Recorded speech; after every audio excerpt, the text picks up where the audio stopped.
Imagine. Are you coming in, Bear? Or what? Oh, have you got the dog with you? Yeah, Bear's here. Are you on? Where are you? Are you in bed? I'm in the marital bedroom. Are you in bed? I'm on the bed, On the not bed. in the bed. And Bear is here. Oh, hello, mister. Hello, Bear. Bear says hello. Is he going to cuddle up with his dad for the pod? Probably, yeah. That's nice. Cuddle up. Come on, then. Come on, go on, get him up. Here you come.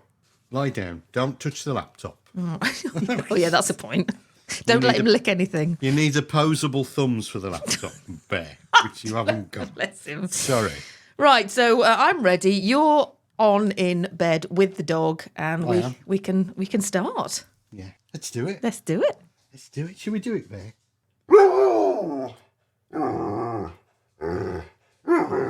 Mollie Green and Darren Rudge. Well, yes. Sometimes that's God's way of getting you to enjoy gardener's world. The happy garden. Love it. Love it already. the dog's attacking me. Dear. Oh, God. Help! He's attacking me.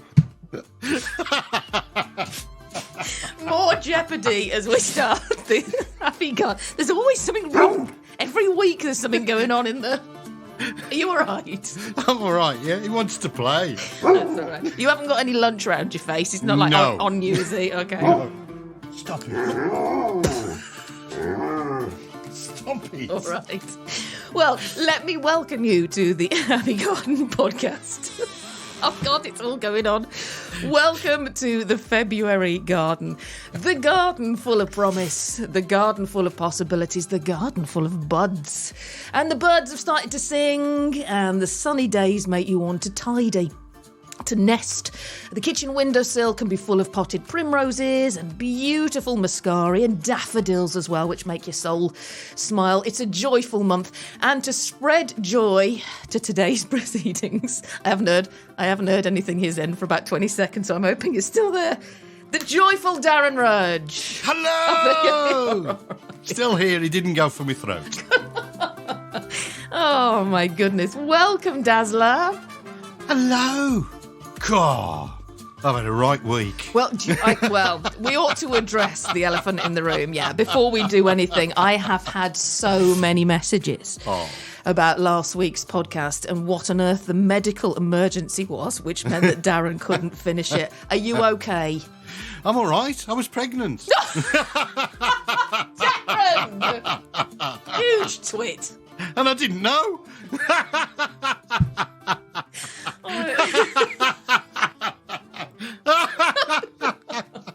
As long as you make yourself laugh, Darren, that's good. Oh no, the dog started. The dog's going crazy downstairs. Oh, how do we find you today as we're recording the podcast? I'm all right. I'm okay? sore. Which bit sore? Come on, let's explain. My left eye. Yeah. It was my left eye, folks. Came away, didn't it? I had yes, definitely, yeah. It popped out. Oh, I had what was called a vitreous detachment. Ow. There's this spongy stuff that's at the back of your eye. And the problem is it can tear your retina. So that's the big problem. The vitreous detachment is not the issue, but yeah, I had a bit of a frightening day on Tuesday. It sounds like it, and you were in the hospital for hours and hours and hours. Yeah, 3:00 in the morning we got out of the hospital. Wow. So, and then I had to get to the eye infirmary the following day, just to have a deep exploration done. Yeah. What did they find? A brain, surprisingly. You got everything you needed to have, yeah. So, actually I found everything was intact. Okay. So everything was good, but there had been a vitreous detachment. And How are you feeling now? I'm all right. It's sore and light is still painful. But they also found a really nasty infection in that eye. And I had COVID over Christmas, didn't I? I think it could be linked to sort of COVID. Oh, because your the immune infection. system was down. I think I might have been low. Well, some of our best work was at the end of last week's podcast. I think, we were creative, we were amusing. It was a genius ending to the pod, but no one heard it because A, my computer didn't record it, and then B, you were stuck in the hospital. So, Yes, do you mind? Did you hear the end of last week's podcast? I had to get my friend June to finish it. Yes. I had to drive to June's. Fantastic. Hope you don't mind. No, not at all. Okay. No. Fantastic. June's a good stand-in. Now we've got a stand-in. June's ace. We've got an apprentice, haven't we? Blooming June, yeah. Right, well, no cartwheels for you then today during the No, they've during told the me podcast. No limited screen time. Stop that. And Are you going to do the pod with your eyes shut? yeah. Oh, okay. I'm doing all of this from memory. I have, well, that's because you're genius. I do have, actually, I bought last summer, a job lot of blind stuff. There was a, there was a blind Thank shop you. closing down. Yeah. What's it called? The RNLI. Oh, no, that's Yeah. lifeboats. The RNIB. There was one of those shops was closing down. I don't know. I ended up at boot sale, but I bought it all. So I've got all sorts of aids that I can send to you. I've got the blackout glasses, Yeah. alarm clocks, watches, Yeah. key rings, Yeah. meat thermometers. Meep thermometers. I've got all sorts of blind stuff. Okay. No, I actually have. So I'll Well, I'm not FaceTime you. blind. No, but just to help your eyes. But I'll FaceTime you later with anything that you fancy. Anyway, should we get on to what's happening today? Yes. Okay. Well, the most exciting thing for you, Darren, hang on a second. I'm Professor Alice Roberts, and you're listening to the Happy Garden podcast. Hey. Oh, oh dear. Oh, dear. Made it all worthwhile. Yeah, but you're glad you turned up today, aren't you? Professor Alice Roberts is going to be talking about garden archaeology a little bit later on the Happy Garden podcast. And she has a question for you as well, Darren. Oh, No. a question for me. Brilliant. Yeah, so we'll be doing that a little bit later on. Andy Lound as well, Amaze and Astound with Andy Lound, has the history of archaeology that's been found in back gardens. So that's a really interesting one. What are you doing today, Adaz? I've got jobs for the week ahead, Ace. as always. Got 6 jokes, which I've memorised. Okay, 6 That'll jokes. go well then, yep. Yeah. And a fabulous money-saving tip. Nature gives us some wonderful things if we realise they are there. Yeah. And this is a nature tip.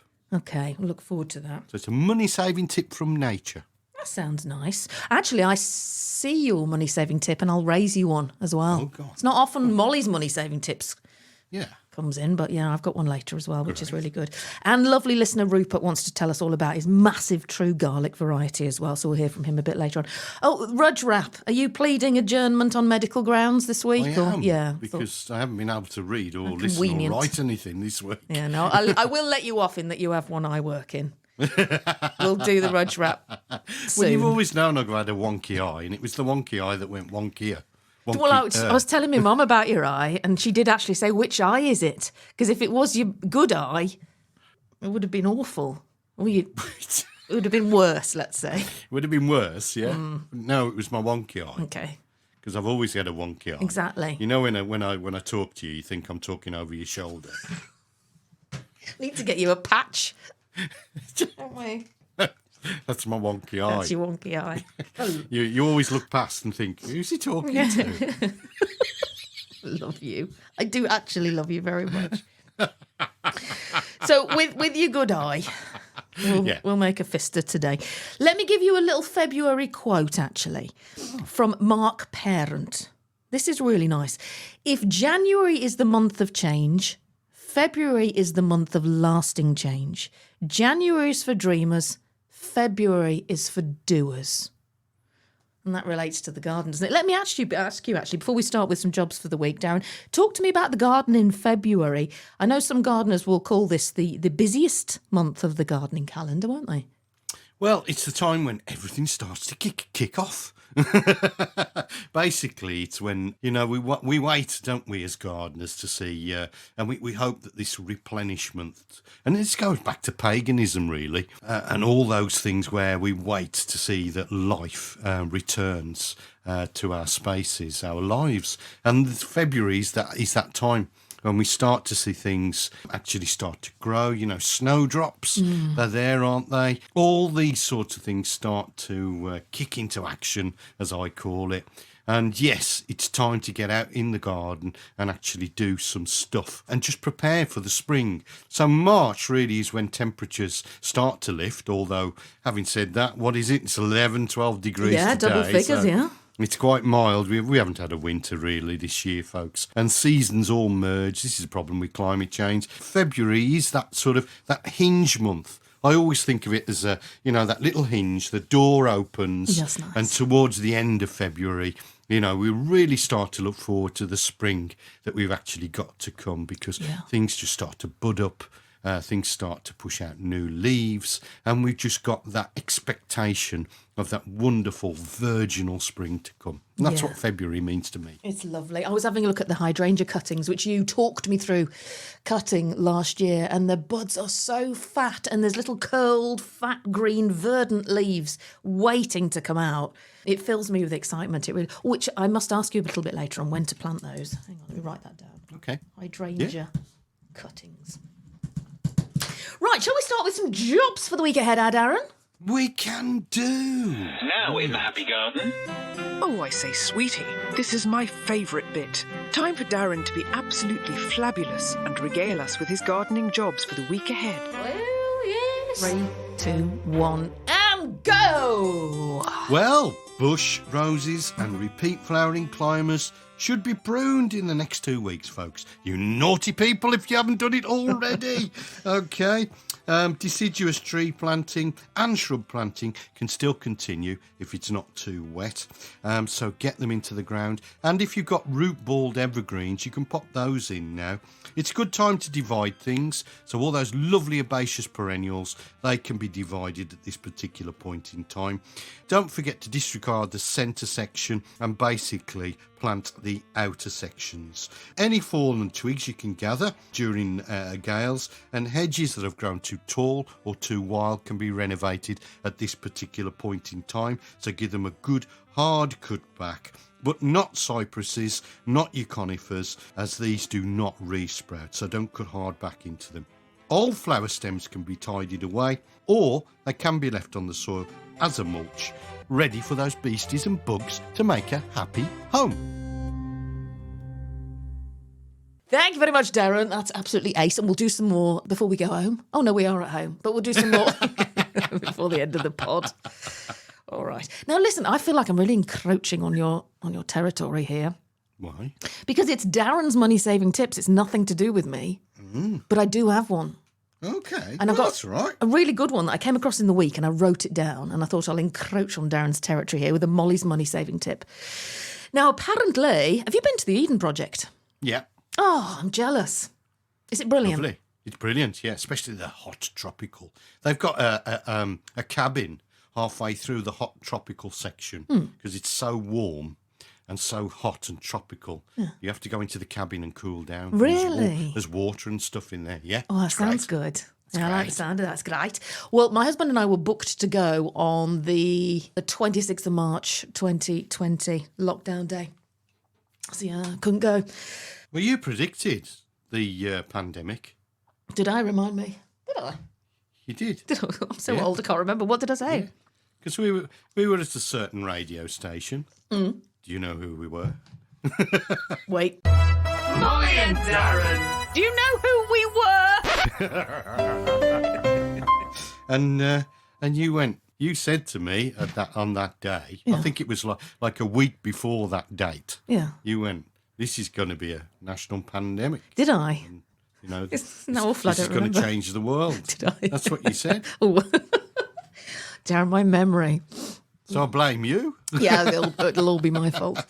Anyway, we didn't get to go to the Eden Project and still haven't, but must do. But listen, if you want to go, if you go onto the Eden Project website right now, or if you Google Eden Project National Lottery, and you get 2 tickets for free, basically, if you've got a national lottery ticket. Seems too good to be true, but you can book online in advance now. Pick a date that you want to go to the Eden Project. Get it booked. It's normally £33 each to get into the Eden Project. But as long as you've got a lottery ticket, which is about £150, Darren? I haven't bought one for ages. Yeah. £150 a ticket. Yeah. Then between the dates of the 9th and 17th of March, you get in free as long as you show them your lottery ticket. I know, isn't that a crazy deal? Buy me a lottery ticket tonight, I think. So for £3, you're getting £66 of tickets free. So it's not bad at all. Thought I'd share that tip. The Happy Garden Podcast.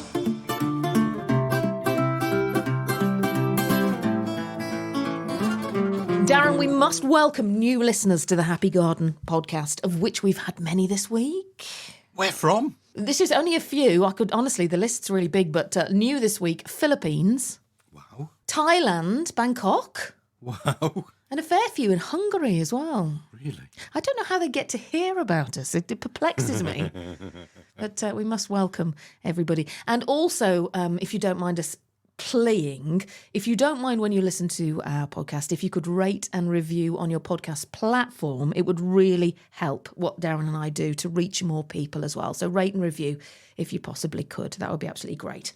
Right, we're going to be hearing from the wonderful Darren's secret crush, Professor Alice Roberts, very shortly about garden archaeology. But firstly, though, let's get our Andy Lound on with some specifics. Here is the history of garden finds. It's Amaze and Astound with Andy Lound. That's me.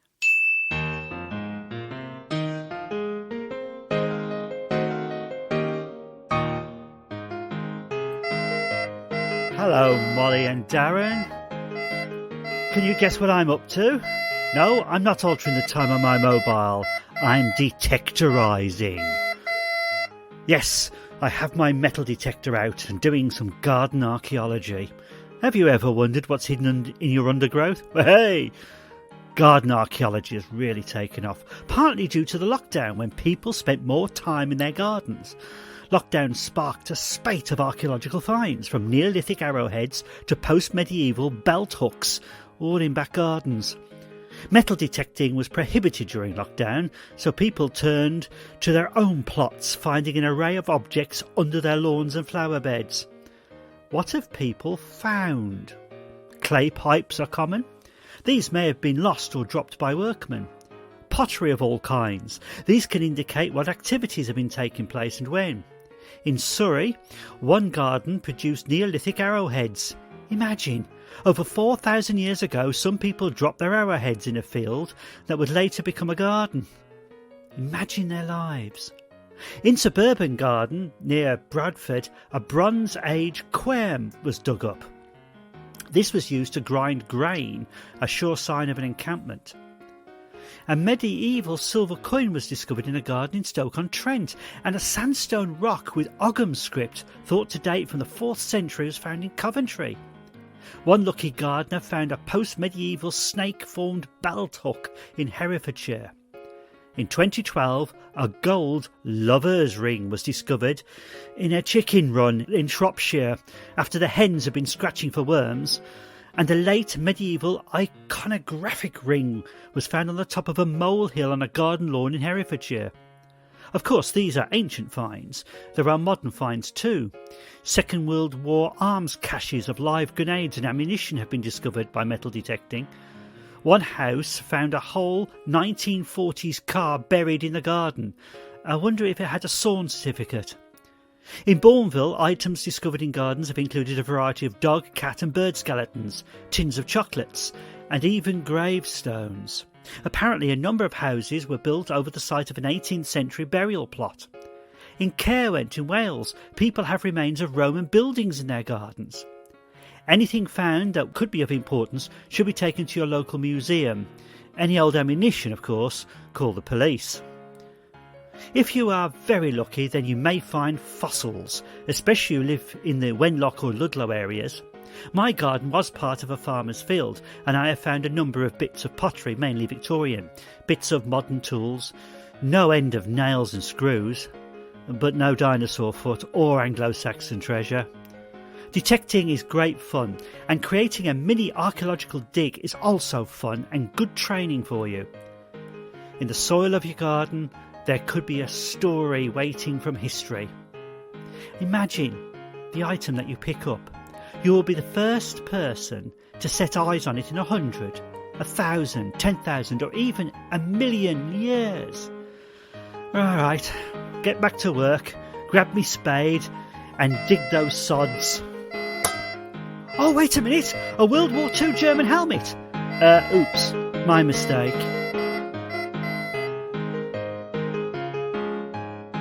So, Mollie and Darren, more from the potting shed next time.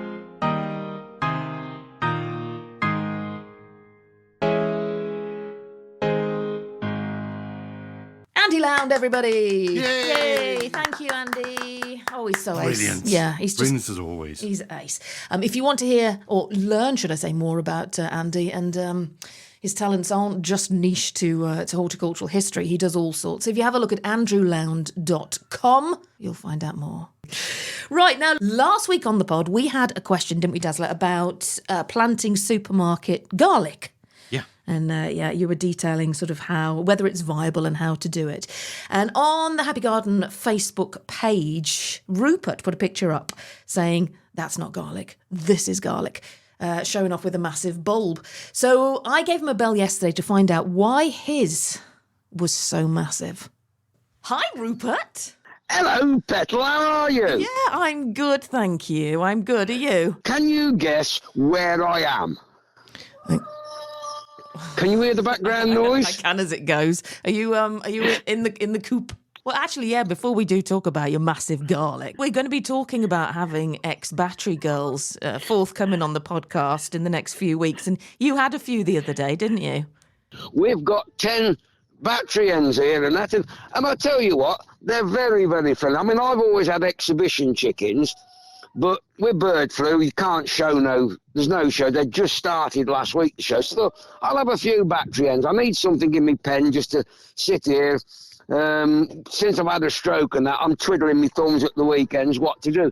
And sitting here with them now, giving them a bit of corn and looking after them and collecting a few eggs, and the amount of people up the allotments that come round and want to have a stroke of them and bring the kids round, it's absolutely fantastic. They sit here, the kiddies come in, they build their confidence, they get to learn a bit about life. The main bit is these battery hens have taught the 3 or 4 kids that come round here every week on a Sunday, and unfortunately I don't get no eggs off these battery hens because the kids have them all. You're doing your bit for the community. I love it. Now, Rupert, you sent us the most lovely picture on the Facebook page of, what was it? Godfrey garlic. We were talking last week on the podcast. Well, it was a listener question of some kitchen garlic that she had started to sprout. Can she get it in the ground? Which Darren answered. And then you sent in this picture of this massive garlic. I did, yes. It's a true garlic. Everybody keeps saying, oh, it's just elephant garlic. No, it's not. Elephant garlic is actually a bulbous leek. People think it's a garlic. It's not. It grows like leeks. It looks like leeks, but it's the bulb part that you eat, and it grows the same as garlic, but it is actually genetically a leek. Yeah. This is a real, true garlic. Grows big. If you grow it correctly, grows bigger than elephant garlic. It, depending on your soil conditions and how you feed it, also affects the flavour. It is a very strong garlic, but if you just plant it and forget it and dig it up, you'll get nice garlics, but they'll just be a normal sort of garlic flavour. And at our local ag show, Longley show, I've won a number of first prizes over the last 2 or 3 times I've showed it. Very nice. Would you like a little bit of background information on it? Yeah, Godfrey garlic, go ahead. Right, Godfrey got it. Godfrey Poynton, I think his name was, developed it years and years ago. I think it was down in Ramsgate allotments. And when he passed away, his wish was that it was shared around. It wasn't sold, it's shared around. And what you do is you plant, so let's say you plant 10 of these garlic cloves and you harvest 50 cloves off it, because normally you get 5 cloves to a bulb. You pick the best ones for growing for next year's seed for yourself, and then you give half of the saved away and eat the other half. So if you've got 50, you plant 25, you keep 12 or so for eating and give 12 to somebody else on the same conditions that they grow it. And when they've got enough for themselves, they start sharing it. Oh, that's And I nice. think it's a fantastic... And I've got people coming round today, the local community garden, so seed swap in Coventry, and that many people have applied for some. I've only got enough to share for 3 people, but at least 3 people are going to have some, and they've all agreed the same, that they will grow it, and after a couple of years, when they've got enough spare, they'll share it. And I think it's an absolutely brilliant idea. What's the seed swap? What's going on? Right, well, what it is, it's a local community thing on Facebook, and if you've grown something and you've got too many of them, house plants, garden plants, seeds off your runner beans, broad beans, garlics, whatever, so long as you follow the basic guidelines for saving seeds, then you can advertise them on this page and somebody will swap you a jar of jam for it, or Cool. half a dozen eggs, or they'll give you some seeds that you want. And I think it's a brilliant, it's going back to these battery ends, it's a community base. As we get older, I think we're starting to realise our values in life, and it's not all about how much can I earn, how much can I spend. It's about sharing with each other, because you ain't going to be here forever, Duck. That's the main thing. So leave something good behind you. That is so nice, Rupert. We are going to be doing an allotment special in time to come here on the Happy Garden podcast. Will you come on when we do that special and talk about allotments? I would be more than delighted. As for my sins, I'm deputy chairman of our allotments in Radford, and I would be more than happy to come and do that for you. Brilliant. Oh, that's ace. We must make you a part of the Happy Garden podcast, because you have so much knowledge, Rupert. Would be remiss not to use you, really. Yeah, I used to say to my dear old mum, who's been passed away about 14 years now, she used to breed rare colour rabbits, show rabbits, but rare colour. And I used to say to her, please write it down so people after you know how to do it. And yeah, I'll do it tomorrow, I'll do it next week, and then next week was too late. So with this modern society we're in now, and you can ring me up and record me, I think in 20, 30, 40 years' time, like the photographs I've done at poultry shows, they'll be there in 100 years' time for information for people to look at. The information will be there, and that's what the world's about. We've got to teach the young ones and the novices in the world how to do things traditionally.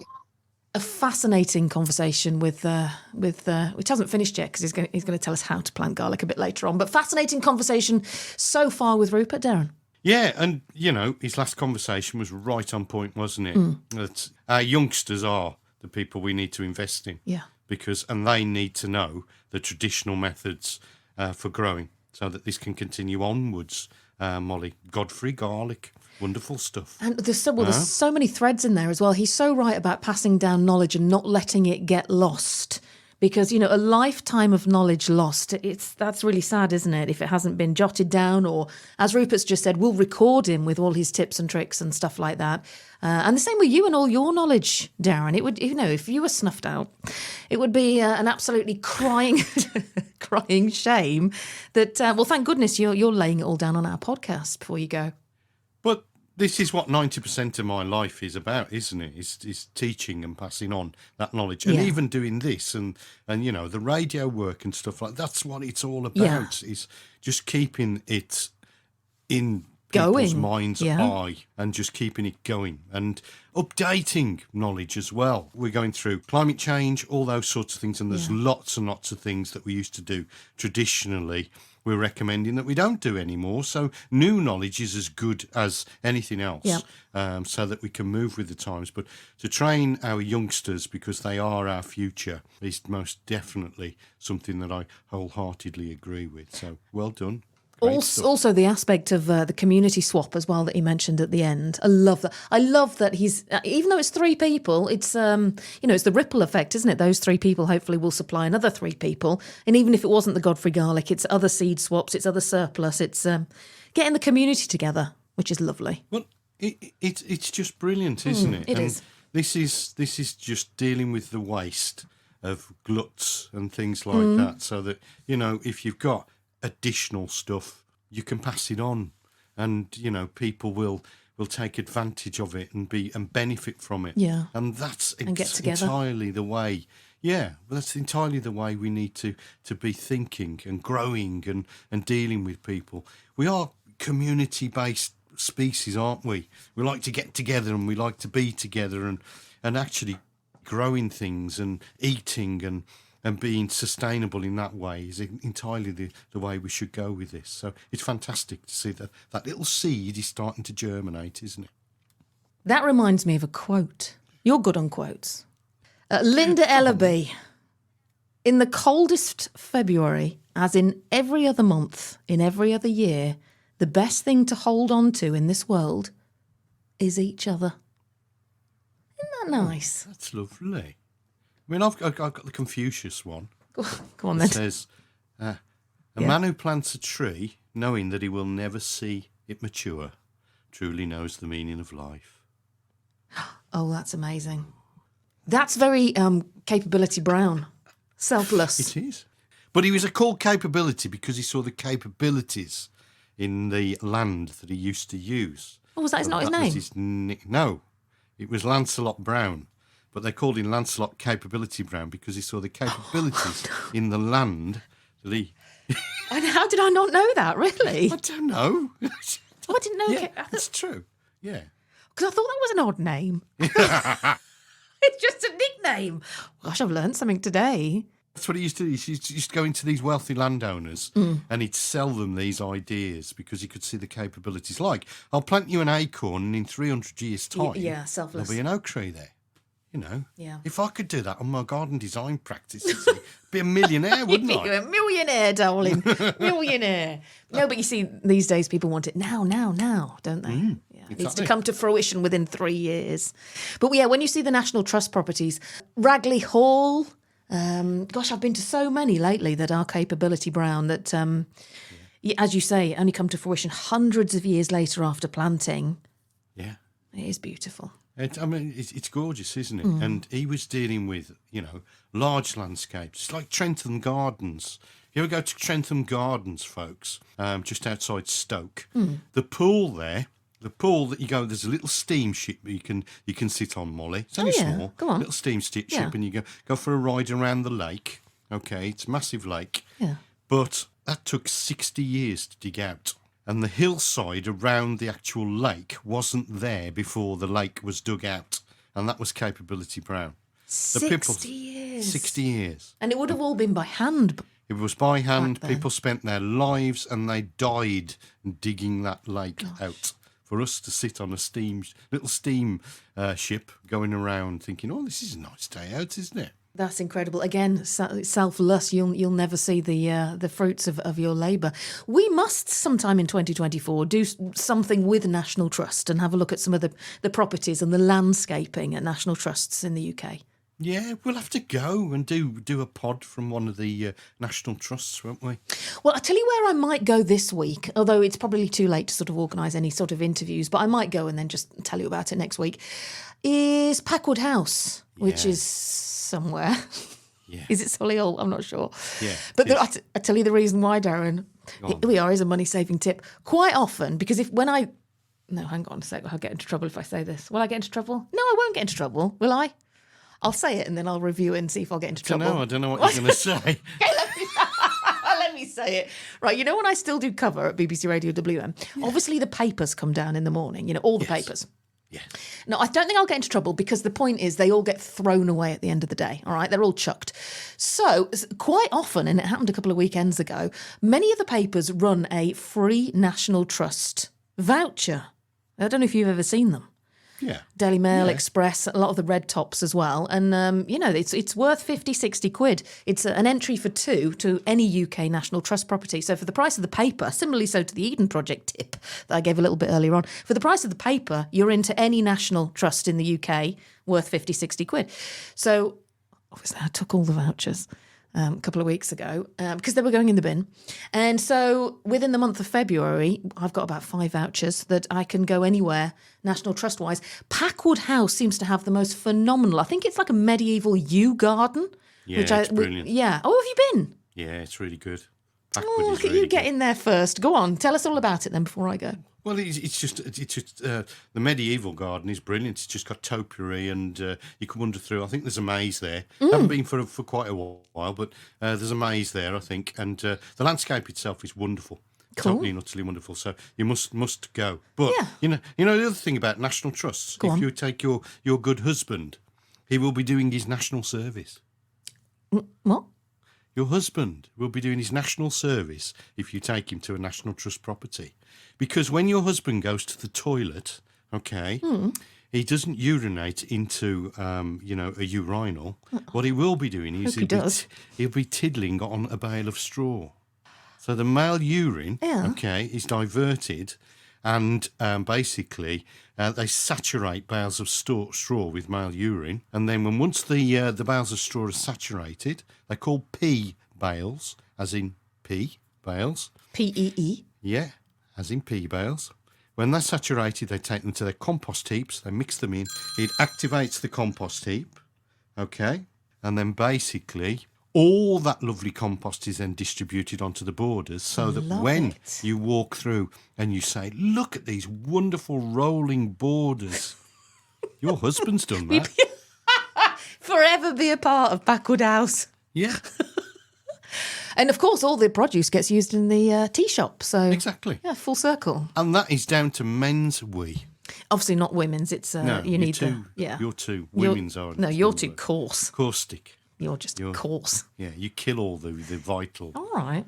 bugs and beasties that we need. Well, that's really interesting, and I'll think of that when he goes to relieve himself There you go. this week. Who was Let's address the elephant in the room. Who's after you? Is that the RHS? It was my mum. Oh, is she all right? Yeah, she's fine. Do you need to? Yeah. Well, we've got some adverts coming up. If you need to Yeah, I'll phone her back. call her. All right, cool. She's all right. Well, we'll be back in a couple of ticks anyway with Darren's favourite. We've got Professor Alice Roberts. After a couple of adverts. So I shall relieve you for a couple of minutes. What? Unless you want to sort yourself out.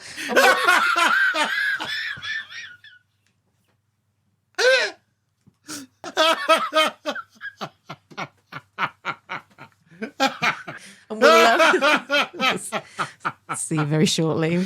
Bye.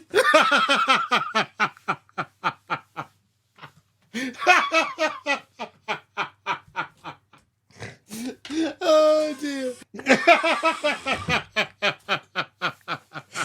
Oh, I've got my my stomach hurts. Still laughing. Anyway, you'd love that. Okay. Are you, Darren, are you relieved and up to strength and ready for the second half of the podcast? You all Totally. good? Okay. Totally. Right. Nice. All right. Recharged and ready to go. You're ready to go. Are you ready for Alice? Yes. Okay. Well, we have a fair few celebs on the way on the Happy Garden podcast. Dr. Alice Roberts, Professor Alice Roberts, is one of our favourites. Archaeologist. Well, she's not just an archaeologist. This is a historian. She's... it's so technical, I'm not really sure what she is, but a doctor and all sorts. So I managed to get to speak to Alice, and I asked her if we find much archaeology in the gardens across the UK. Yes, we do. Yeah, gardens are a rich source of archaeology because people tend to dig in them. And obviously, archaeology is usually buried underground. And it's, in fact, how I first got started being interested in archaeology, digging in the vegetable bed when I was a kid and finding little bits of pottery and thinking, oh, my goodness, where have these come from? Why have these ended up in my garden? Most of it was Victorian rubbish, but it's still exciting. You found something that nobody's seen for 100 years. That's wonderful. All this came from the veg patch. That's really exciting. What a revelation. Wow. Yeah. And then when I started working with Time Team, which was my kind of first foray into television as well, I remember doing a particular Time Team episode where we were digging in people's gardens and finding Anglo-Saxon burials, which was extraordinary. Well, I was thinking the other night, back to Richard III, he could quite easily, the friary being destroyed, 500 years ago, where he was buried, he could quite easily have ended up in somebody's front or back garden. Somebody could have found him digging a pond. Oh, they really could have done. And also the slim chances of the University of Leicester ever finding him is quite astonishing because, as you say, crazy. That church was destroyed. It's amazing that his burial survived and that it hadn't ended up underneath a modern building, and that it was under the car park. I think when they started digging, colleagues from University of Leicester Archaeological Services didn't think they were going to find him. It was a very tiny chance that they would. And just astonishing that they did. And actually, I was with Matthew Morris, who was the guy who found him, just last week. I was given an honorary degree from the University of Leicester. Congratulations, Alice. Thank you very much. Yay. And I was hanging out with all my archaeology friends, John Thomas, Matthew Morris, and I was given my degree by the very lovely Dame Professor Maggie Darren Pocock, who is the Chancellor at Leicester. What a That was day. really lovely. We had a big hug. I bet you did. The archaeology pals are like that.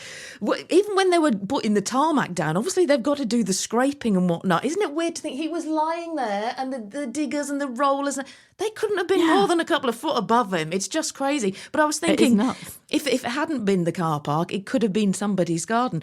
Does it ever worry you that people might, I mean, Richard III aside, but somebody might dig up something really, really of archaeological significance and importance and not realise what they're looking at? Yeah, of course. I mean, people find stuff all the time, and it's a great source of archaeological knowledge from I suppose what you would call amateurs, but some people are so interested in archaeology that they have a lot of expertise. So from people digging in their own gardens to people going out and metal detecting, they do discover a lot of sites. And what's important is that if you find something, report it. Take it to your local museum, get in touch with the Portable Antiquities Scheme, who have finds liaison officers right across the country, and they can help you interpret it and work out what it actually is. If you find human bones or you think you found human bones in your garden, I'm sure everybody knows what to do. You must call the police in the first instance. Yeah. Report that ASAP. We know on the Happy Garden podcast that an awful lot of people, well, the whole world knows that a lot of people got into gardening during lockdown. A lot of people got into, and a lot of people redesigned the gardens and did dig ponds and, patios and this, that and the other. An awful lot of archaeology did come up 4 years ago. Yeah, and the other thing that happened was that people started kind of exploring their local area and becoming more interested in the landscape on their doorstep and looking at Google Maps. And there was one farmer in particular in Rutland who was on his family farm during lockdown, took his kids out onto the fields because first of all, he'd noticed that there were little bits of pottery turning up in a stream on the farm. Yeah. That got him interested in history, where'd that pottery come from, who'd been there before. He looked at Google Maps and spotted some interesting crop marks, so just different coloration of the grass in one of the fields or the crops in one of the fields. So he decided to dig it. He said, come on, kids, we're not going to the beach this summer. Let's go and dig in that field. And that was the beginning of an incredible discovery. He discovered a villa with an amazing mosaic in it. Oh, wow. So that was an incredible lockdown story. Oh, that gives me goosebumps. I love it, love it. Can you tell us plans for this year? I can. There will be another series of Digging for Britain. Yay! So I'm very glad to announce that. So, yeah, we just had Series 11, which obviously is all on iPlayer. Yeah. And it's such an exciting time of the year because we're just starting to hear from archaeologists across the country who are digging, who have got plans for the rest of the year. And, I don't know what they're going to find, but I know it will be amazing. So it's always exciting to, start thinking about another series of Digging for Britain. I'm also doing another series of Royal Autopsy for Sky History. So more kings and queens, including Queen Anne, Queen Mary, Henry II and George IV as well. Exciting year ahead. With the Digging for Britain, isn't it weird, Dr. Alice, that the stuff that you will have seen by this time next year hasn't been it's still down there hundreds or thousands of years. Yeah. Yeah, you haven't seen it yet. There could be an astonishing, mind-blowing discovery that means we have to rewrite all the history books and we haven't found it yet. That's crazy, isn't it? Crazy. I love your job. Well, thank you for having a quick word with us on the Happy Garden podcast, Alice. You are so cool that you've actually given us a bit of street cred this week, so thank you. Oh, it's very lovely to be on the Happy Garden podcast. My garden's one of my happy places. Oh, are you a I gardener? grow Do you vegetables. do? Oh, you do Yes, do bits yeah. and bobs. Yeah, I do bits and bobs. It's a very wildlife friendly garden, which is I understand. a nice way of saying it's messy. But yeah, I mean, I'm looking out the window at my garden at the moment. I put out some seeds for the birds. There's a naughty squirrel trying to get into one of the one of the bird feeders. Yeah. But no, I love the garden.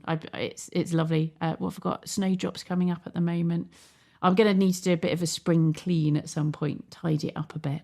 Well, if we can ever help you, the Happy Garden podcast is here weekly. So, Dr. Alice, anything that you need Darren Rudge to answer for you, we're always here for you. Yeah, I've got a crab apple that's go on. looking a bit unhappy actually. Yeah, it's I don't know. It doesn't seem to grow much. I don't know if it's just in the wrong place. Or it's too close. I've got a Himalayan musk right next door to it, so I What's don't know wrong with whether it? It just doesn't produce. It just doesn't look happy. It does produce a lot of fruit every year. Too much fruit, really. And I think it thinks it's dying. But I'm not sure what to do about it. Well, I don't know whether I should. Can you move the crab apple? I will ask Darren and I will email your agent the answer, okay? Okay. Thank you very much. We'll get that sorted. They are, Darren. Wasn't she just the most lovely, lovely lady? Just breathing deeply. That's all. Darren has a secret crush on Dr. Alice. Her crab apple.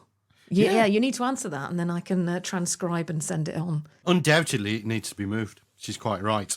Because if it's looking sickly and healthy, and a Himalayan musk, big shrub. What's Himalayan musk? I didn't want to ask about. It's a very large shrub. Basically, it will be competing for water, light and nutrients, and that's why a crabapple is not looking to it. It needs space. I mean, the crabapple needs space. And the fact that it's producing fruit is good. So it's not on its way out, but undoubtedly, yes, she can move it. Just make sure that it gets a really good root ball around the base of the actual tree itself. And then essentially you can move it at this time of year. So it's a really good time, any time up until the beginning of March, mid-March, around about the latest time you can do it, and move it into a lighter, more spacious part of the garden. And it'll pick up, undoubtedly. I wonder if it's fruiting so well for her because it's panicking, because it really is in trouble. It can be. I mean, that can be one of the indications, but it can just be a sign of good pollination, a good garden with good pollinators in there as well, so that lots of the flowers are being pollinated, which basically gives a good fruit in season. But okay. I'd move it. Move it into a more spacious part of the garden. Darren, do you realise, because I probably will lift this and send the audio to Alice's agent, you're putting your telephone voice on? Am I? A bit. Hello. Well, Alice, you are lovely. I have to sound professional for Alice. Of course you do. Don't I? I put my telephone voice on when I talk to the Sky remote. Netflix. But Alice, if you're listening, get it moved. Pop it into a different area of the garden. Undoubtedly, it's there's too much competition around it, and plants are just like us. You know, if we get a little bit of competition, we tend to move, don't we? Yeah, of course. Or we make an don't area like our neighbours. Yeah, we don't like our neighbours. You know, we make it more spacious for ourselves, and that's what your crabapple needs. And it's a good time of year to do it. So get it done. Mid-March is around about the cut-off time for moving deciduous plants. So it's a good time to do it now. All right, brilliant. Okay. All right, and thank you to Doctor / Professor / all sorts of other things as well, Alice Roberts, for being on the Happy Garden podcast. Wonderful, wonderful woman. Right, Darren, still to come, your money-saving tips. We've got your jokes. We've got Rupert on how to plant garlic. We've got jobs for the week ahead. Got all sorts coming up. Yeah. Oh, can I quickly ask you before we do a question from a listener about the hydrangea cuttings? Now, you talked us through this a few months ago about taking cuttings during the autumn. I've got loads and loads in the greenhouse. Do we plant them now or keep them in a pot for another year? I mean, they're only like twigs. What happens with the cuttings? Well, you can pot them up. You can put them into larger pots if you want to, because the problem with putting them out now is, like you say, they're going to be swamped by other things. So you want to grow them on if you can do. Introduce them to a larger pot, but not too large, because all that compost around their root system, Mollie, is just going to soak up water. Okay. And what you don't want them to do is to sit in water. Okay? So pot them up, and then probably next year again, you might pop them into a larger pot until they're a decent sized established shrub that you can actually plant out. Something that you would buy, I always say the marker of this is something that you would buy from your garden centre. What size of plant would you buy and say, I can just put that straight into the garden. So there you go. That's the size. You want them to be in a 2 litre or 3 litre pot, at the very, very minimum before you actually plant them out. My 4-inch twig isn't going to do it just yet. No. Okay. No. Also, before we carry on, Caleb, did you ever watch Clarkson's Farm? Are you a fan of Jeremy Clarkson? You know Caleb, who basically runs the farm? Yeah. He'll be on the Happy Garden podcast next week talking about the archaeology that he's dug up on Clarkson's Farm as well. Excellent. I know, he's ace. So we'll hear from him Clarkson? Next week. It's what Clarkson? What he's dug up. The archaeology. The old dinosaur. Darren. You either love him or you hate him, don't you, Clarkson? I don't know. But actually, I thought he was really good on Top Gear. No, he is good. But Caleb is just brilliant. So we'll hear from him next week. Now, finally, a question. I've just looked at the time. This is going to be a bumper edition of the Happy Garden podcast. Is your eye all right, by the way? Yeah, it's all right. Are you sitting there with your eyes closed? Yes. Oh, are you? It's all dark. Oh. Well, I was sitting here with my eyes closed listening to Professor Alice. I bet you were. Right, let's get on to a question then. If you have any questions for Darren, it's thehappygardenpodcast@gmail.com. Okay, all one word, thehappygardenpodcast@gmail.com. So here is one from Reese in Taunton that says, I've got a question for Darren, please. My neighbour's ivy is driving me mad. I have their plants spilling over my fence. This is the left fence, which does belong to me. I have no problem with them growing plants up the fence, but their ivy is now weighty and encroaching on my side. I've spoken to them to ask them to trim it back, and I was told what they do on their side shouldn't be my concern. I am concerned, and I think my next conversation should include the law regarding a shared space. Any advice, Darren, would be very helpful. Oh, gosh, where do we start with this? That's from Reese, Darren.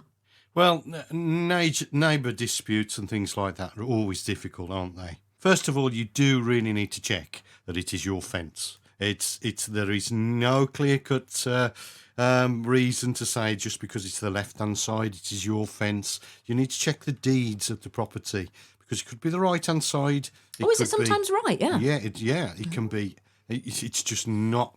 You can't take that as a simple. This is my fence. Right. You need to check deeds of the property. You can own the whole fence, Mollie. So the whole of your fencing can be your fence. That would be expensive. So that's the first thing to do is to check deeds of the property and actually what you actually own. The second thing is that anything that grows over your side of the fence, you can chop off and you can hand back. So legally, it's their property because it's there on their side of the fence. You can actually prune it back, and then basically hand it back to them because it's their property, as I've said. Now, the difficult bit comes with getting them to maintain their side.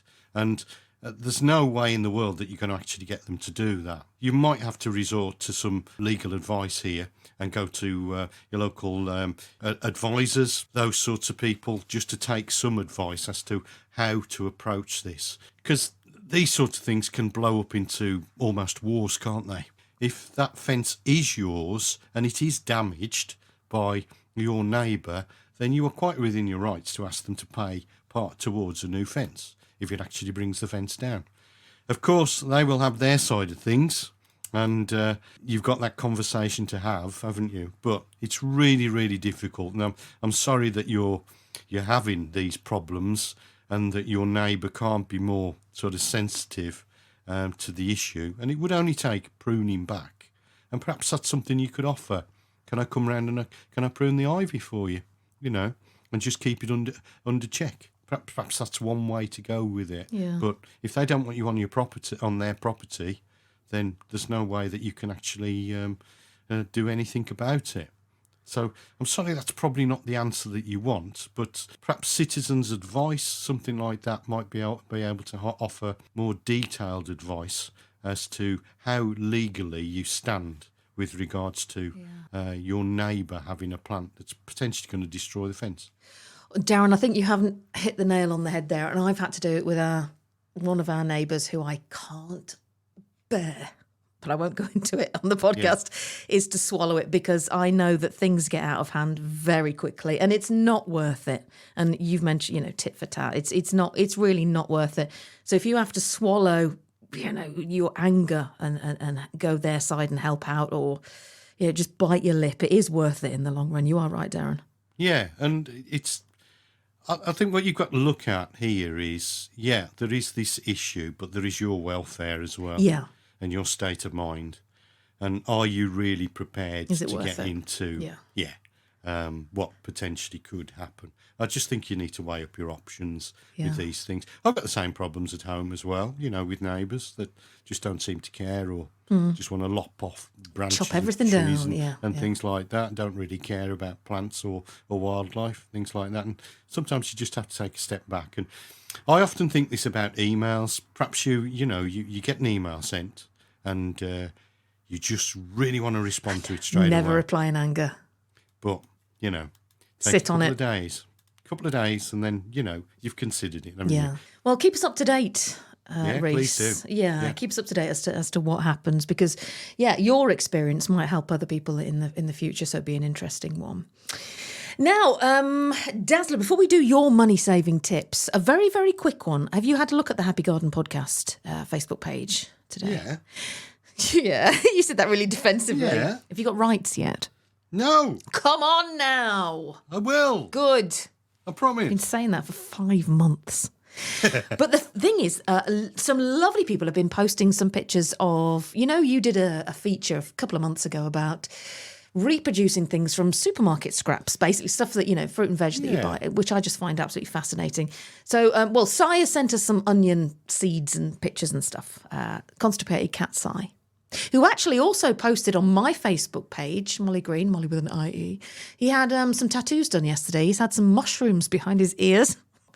But also, Brian as well has grown, should I say, the top of a pineapple. And so pictures are on the Facebook page there as well. Hello, I'm Caleb, and you are listening to the Happy Garden Podcast. Thank you. Right, earlier on in the Happy Garden Podcast, Rupert was telling us about his Godfrey garlic, and he also wants to share his knowledge as regards of planting the garlic. How to grow giant garlic, right? Any giant garlic. This is specifically for Godfrey's garlic, but if you've got Isle of Wight or Solent or elephant garlic, that's what it. And yes, I do grow some elephant garlic as well, because I like it, the mild flavour.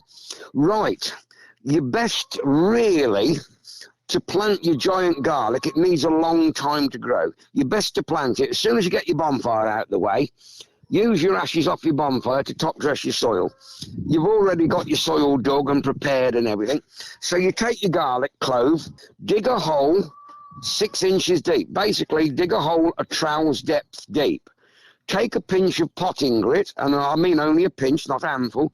Drop it in the bottom of the hole. Take half a dozen chicken pellets and drop in the hole, and put your garlic in with the pointy end facing upwards. Cover the soil back over and firm it in well. Then plant another one 12 inches apart. When you put your row in, then plant the next row 18 inches apart until you've done all your plot. Then, the secret is to do what they call a shuffle walk over the soil surface. This causes 6 inches soil impaction in the top, but nothing to worry about. Put your full weight on, 10 stone, 11 stone, whatever you are, 20 stone if you're a big person. Walk up and down, shuffling up and down the rows, to level the ground off, but more importantly, to expel any pockets of air so your garlic doesn't rot. Rake the top of the ground over so it just looks nice. If you've then got some ash from your bonfire, if you know anybody that's got a bonfire, sprinkle some ash over it. That's the old-fashioned way. If you haven't, put a good sprinkling of chicken manure pellets over the top. No need to work them in because the rain and the weather will do that. Leave them alone. Then, in late March, you very carefully, without treading on your garlics and without getting any more chicken manure pellets on the garlic sprouts, very carefully do a light top dressing between the rows, in between the plants, between the rows. Walk away, keep it weed free, but be careful not to hoe your tops off.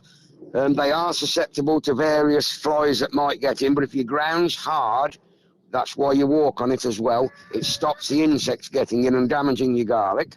Then harvest your garlic round about, you'll know when the garlic's ready for harvesting. It will go, the tops will go yellow and start to wilt a bit.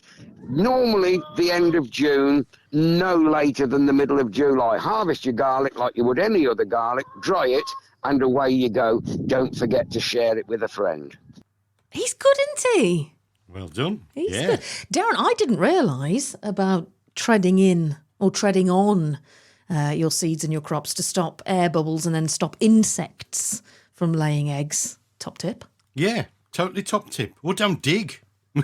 Yeah, there is that. Simple as. Yeah, Just yeah. don't dig. Yeah. No dig, things can't get in. Or make as little disturbance as possible. And then things can't get in, things can't get to grips. Yeah, of course. Which you've advocated loads in podcasts gone by.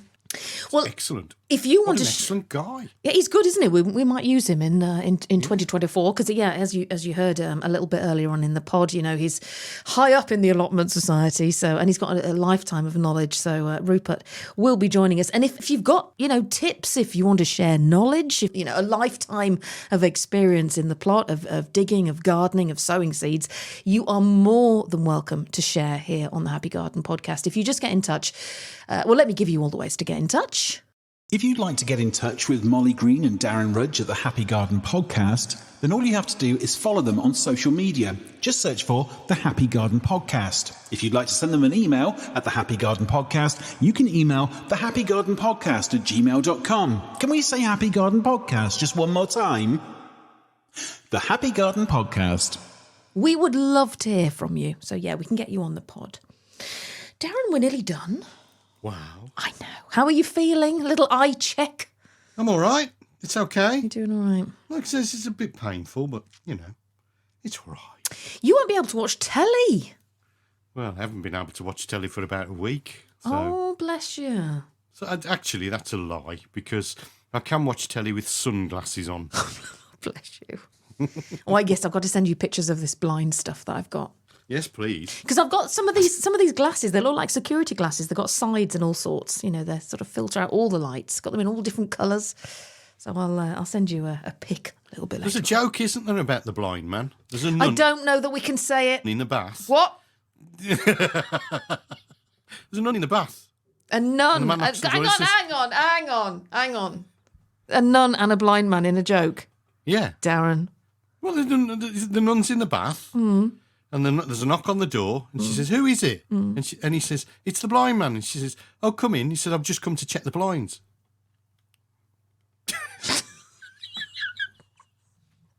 Do it again. There's a nun in the bath. There's a nun in the bath, and there's a knock at the door, the bathroom door. Bathroom door. And the nun shouts, "Who is it?" Who is it? And he says, "It's only the blind man." Yeah. And she says, "Oh, come in then, that's fine." And he walks through the door and he says, "I've just come to check the blinds." Oh, I see. So he wasn't blind. Now in the Happy Garden. It's about time for was a some perv. Alan Titters. Brace yourself for your gardening jokes of the week from Darren Rudge. Second time round. Got it. Why was she a nun? What? Well, anyway, let's carry on. On your head be that one. Right, let's do jokes, Darren. Go. Why did the carrot visit the psychic? Don't know.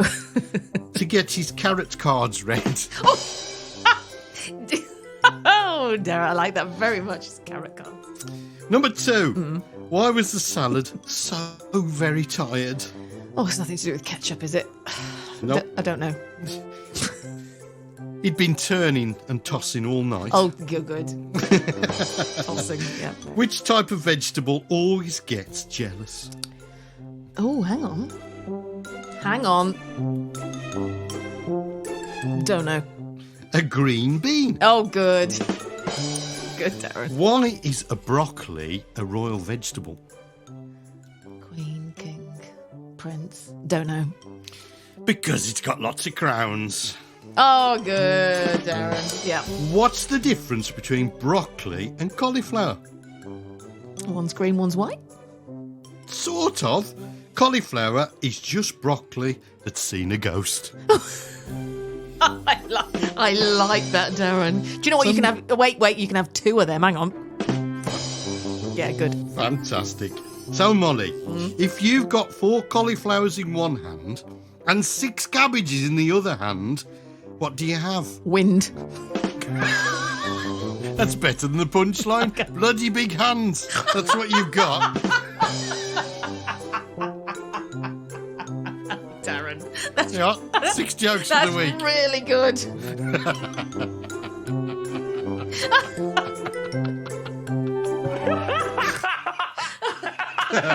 That's the funniest thing I've ever heard in my life.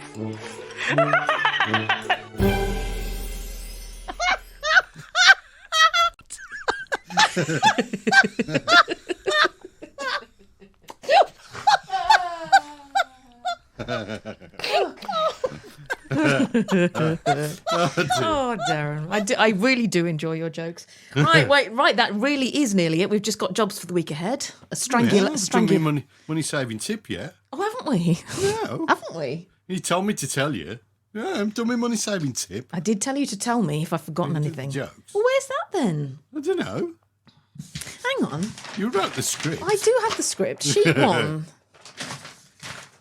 You did a money saving tip. Sheet 2, yeah, has Mollie's money saving tip on it. Sheet 3, Alice Roberts. Oh, there it is. Oh, yes, it should have gone before Rupert's How to Plant Garlic. Oh. Honestly. Do you want to do that now? Yeah. Right, hang on. Where's my? Let me get my glasses and find the button. Here we are. Here we go. Bear with. Now, live on the Happy Garden podcast. Here we go. It's time for Darren's money saving tips. Go! Here we go then. Create an insecticide using essential oils to treat a whole range of pest foes. Nature gives us things that if we only take note of them, we can use them in our garden. So to create a broad spectrum of all natural insect repellent, mix equal parts of rosemary, peppermint, thyme and clove oils, about 10 drops of each, in a spray bottle filled with water. Remember to shake well before each use, apply anywhere you want and it will get rid of skittering, creeping, crawling or flying pests. For particularly bad infestations, try using some neem oil. This natural insecticide dissolves the waxy coating of many hard-to-kill garden parasites, dehydrating and eventually killing them. Neem oil not only works on adult insects, it also kills larvae and eggs, making neem oil a super effective all-natural method for reducing those populations of insect pests. There you go. There's my money-saving tip this week. Good. I'll tell you who I spoke to this week, Joan from West Midlands Hedgehog Rescue, it being National Hedgehog Day last week. And she was saying about all the chemicals and, insecticides used for aphids, this, that and the other, which all do filter down into everything that hedgehogs eat. And that's of detriment to them in the garden. So anything like that, Darren, which of course you advocate, is brilliant. Any sort of organic control that won't kill other things in the chain, brilliant. Excellent. It's all right, the cat's attacking my box. Sorry? The cat is attacking my microphone box. Oh, your microphone box? Yes. No, not that. I was going to say, what you got a box on for, Darren?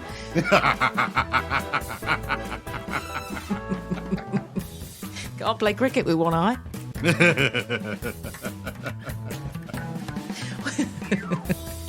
Oh, have you got a cat on you? No, he's sort of at the back of me, sitting on the box, because I've got the foamy stuff that sort of protection. On your box? On my box. He's sitting on top of the box. Oh. And basically... Cats love boxes. He's started to attack the cardboard bit of the box. What does your cat look like? He's tabby. Oh. So he's going. Can hear. Really need to oil your door. I know you like it creaky in case anyone is coming to kill you in the middle of the night. A break-in in the night. You'll have a heads up. I don't know why anyone would want to kill you. Sorry, Darren, I don't know why I said that. Good. A bit disastrous, wasn't it? A bit negative.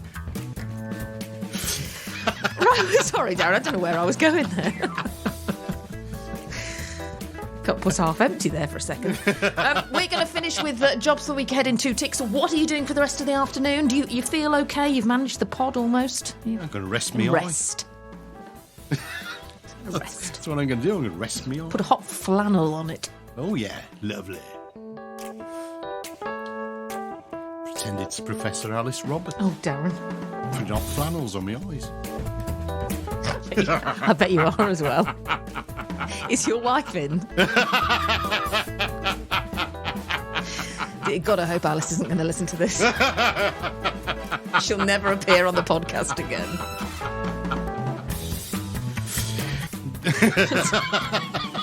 Oh, Darren.